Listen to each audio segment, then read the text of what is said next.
নমস্কার, কেমন আছেন সবাই? আশা করি সবাই ভালো আছেন, সুস্থ আছেন। আমরাও সবাই ভালো আছি। আজ শনিবার আর এখন বাজে 7টা। সকাল 7টার সময় আমি চা খাচ্ছি। এর আগেও একবার চা হয়ে গেছে, কারণ সে বেরিয়ে চলে গেছে, আজকে যজ্ঞ আছে তাই একবার চা করে দিয়েছি, সে খেয়ে বেরিয়ে গেছে। তারপরে আমি চা খেতে বসেছি। আর এখানে কই মাছগুলোতে নুন দিয়ে রেখে দিয়েছি, যাতে আমার বাছতে সুবিধা হয়। আর এখন চলে এসেছি ছাগলের ঘরে এসেছি। ছাগলগুলোকে একবার খুলে দিয়ে গেছি। তারপরে দেখছি প্রচণ্ড মশা।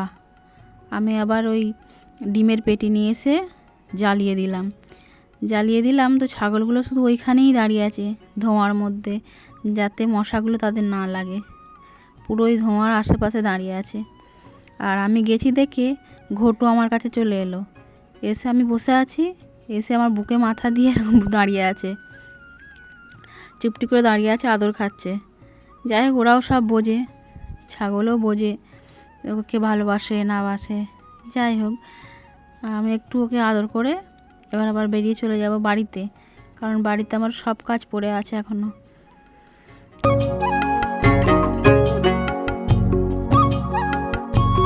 চলো এখান থেকে এবার চলে যাই, গিয়ে আবার সেই কই মাছ আছে, কই মাছগুলো বাছতে হবে। আর কই মাছগুলো বাছতে আমার হাত কেটে যায়। একটু বড় বড় কই মাছ, আর এই মুঠিতে কাটতে আমার কাঁটা ঢুকে যায় হাতের মধ্যে, কেটে যায়। তো আস্তে আস্তে ছাই নিয়ে ঠিকঠাক করে বাছতে হবে, যাতে আমার হাতটা না কাটে। কিন্তু মাছ বাছতে গিয়ে কাঁটা একটু আমার হাতে ঢুকেই গেল। সে কাটেনি, কিন্তু কাঁটাটা ঢুকেছে, বটিতে হাত কাটেনি। যাই হোক, বাছা আমার হয়ে গেছে। আর বেছে এবার স্নান করতে চলে যাব। স্নান করে এসে ঠাকুর ঘরে ঢুকবো। ঠাকুর ঘরে যে সব আছে সেগুলো একটু গুছিয়ে গাছিয়ে নেবো, বাসনগুলো বার করে দেবো, আর ওখানটা একটু নিকিয়ে নেবো। বাসনগুলো বিকেলে মাজবো, কিন্তু বার করে রাখবো। বার করে রাখলে আমি যখন তখন মাজতে পারবো। আর বার না করে রাখলে সবসময় তো ঠাকুর ঘরে ঢোকা যায় না, বাসনগুলো পরে মাজবো। আর এই ঘরটা একটু নিকিয়ে নিচ্ছি, পরিষ্কার করে নিচ্ছি। একটা কাজ এগিয়ে গেল। আর এরপরে গিয়ে আবার একটু টিফিন খেয়ে তারপরে আবার রান্নাবান্না আরম্ভ হবে। হয়ে গেছে আমার এখানে কাজ। এবার যাব, হাতটা ধুয়ে নিলাম কলতলায় এসে। যা হোক কিছু খেয়ে নেবো, দিয়ে রান্নাবান্না আরম্ভ করব। তো মুড়ি একটু আমি জল দিয়ে খেয়ে নিয়েছিলাম টিফিনে, জলখাবারে। দিয়ে আবার এই রান্নাঘরে চলে এসেছি। আর রান্নাঘরে এসে মাছগুলো একটু নুন হলুদ মাখিয়ে নিচ্ছি। মাখিয়ে নিয়ে এবার তেলে ছাড়বো। আর তেলটা গরমও করতে দিয়েছি। এদিকে ভালো করে নুন হলুদটা মাখিয়ে নিয়ে তেলে দেবো আস্তে আস্তে। তারপর একটু সর্ষে বাটা হয়ে গেছে আমার, সর্ষে দিয়ে তেল ঝাল করব কই মাছের। কালকে একটু ঝোল পাড়া হয়ে গেছিলো, তাই সবার পছন্দ হয়নি। আজকে একদমই একটু গা মাখা করব। তো আমার মাছগুলো সব ভাজা হয়ে গেছে। আর এখানে এই মশলাটার মধ্যে নুন হলুদ লঙ্কা আর একটু জল দিয়ে ভালো করে কষে নিচ্ছি। এরপরে সর্ষে বাটনাটা দেবো।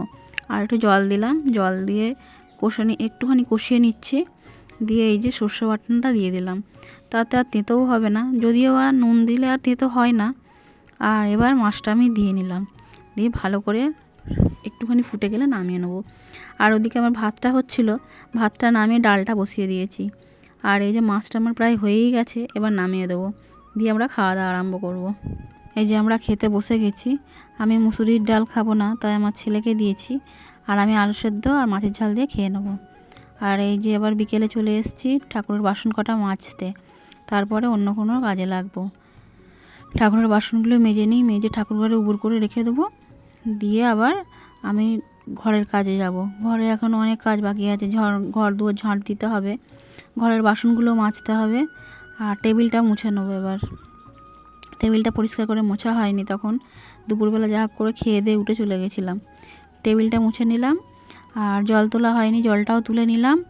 আর বাসনগুলো মেজে নিয়েছিলাম। এবার সন্ধে দিতে যাব। আর ওখানে অন্ধকার বলে আমি ভিডিও করতে পারবো না। আর এই যে সন্ধে দিয়ে চলে এসেছি। এবার চা খাওয়া আরম্ভ হয়ে গেছে। চাটা বানিয়ে নিয়েছি, এবার চা খাবো। দুজনে মিলেই চাটা খেয়ে নেবো। আর ওর যজ্ঞ ছিল, যজ্ঞ করে চলে এসেছি সন্ধ্যের একটু আগে। দিয়ে এবার সন্ধে টন্ধে দিয়ে এসে আমি এবার চা খেতে বসছি। দিয়ে এবার রান্না বান্না হবে রাত্রের। তো সবাই ভালো থাকবেন, সুস্থ থাকবেন।